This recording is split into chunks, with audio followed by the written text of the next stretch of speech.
do Agro, que vai modernizar vários itens. Mas é importante saber toda a evolução que houve ao longo dos anos nessa política agrícola, né?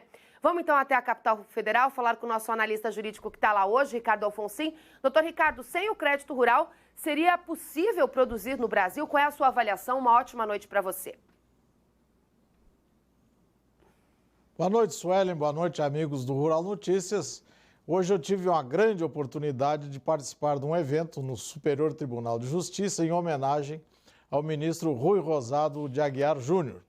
O ministro faleceu agora em agosto e ele foi o homem que trouxe o crédito rural para a sua legalidade.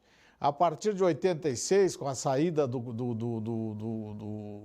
Banco, a vinda do Banco Central e a saída do Banco do Brasil, o Banco Central assumindo o comando do crédito rural, nós tivemos, foi destruído todo o sistema do crédito, desrespeitada a legislação. E o ministro Rui, desde 94, vem colocando as coisas no seu lugar.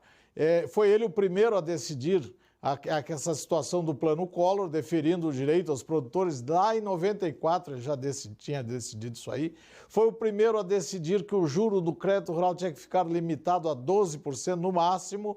Foi o primeiro a decidir que na inadimplência, os juros a serem cobrados de inadimplência é 1% ao ano, de acordo com o Decreto-Lei 16767. Foi ele que decidiu que se o banco cobrar errado o contrato, se aplicar ilegalidades nos contratos, ele não tem direito à cobrança de mora, porque se o produtor atrasou é porque foi mal cobrado, então o banco não pode cobrar mora enquanto não devolver aquilo que foi mal cobrado. E também foi ele a decisão de que o Código do Consumidor se aplica aos financiamentos agrícolas e aos financiamentos em geral, e foi dele também a decisão de que pode revisar contas pagas, mal pagas, onde tiveram também cobranças indevidas lá atrás, compensando com as contas em aberto. E são algumas das decisões do ministro Rui que depois foram seguidas pelo STJ e permanecem até hoje, melhorando a situação do produtor rural em relação às suas dívidas,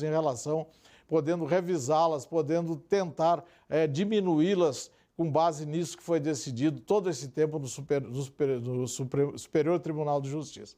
Então, uma merecidíssima homenagem ao ministro Rui, promovida por outro ministro gaúcho, Paulo de Tarso Sanseverino, e lá estavam quase todos os ministros da área privada do STJ, homenageando o ministro. Eu tive a oportunidade de fazer uma palestra exclusivamente sobre esse assunto do crédito rural, porque nesses julgamentos eu tive a felicidade de ter participado de quase todos eles e tive a felicidade de ver o ministro Rui ter essas decisões sábias e utilizando a lei, fazendo com que ela fosse cumprida, porque ela vinha sendo totalmente descumprida. O crédito era cobrado a qualquer valor, lá por os anos de 89, 90, 91, cobravam qualquer valor de juros, chegando até o presidente do Banco do Brasil, no depoimento na CPMI do endividamento, dizer com aqueles juros que estavam sendo cobrados nos financiamentos agrícolas, nem plantando maconha irrigada pagariam a conta. Imagina o que era aquela época que se viveu ali naquele final da década de 80 e início da década de 90.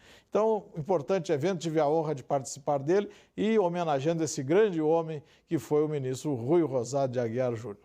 Obrigado. Boa noite, doutor Ricardo. Hoje, da capital federal, falando de Brasília. A seguir, uma entrevista.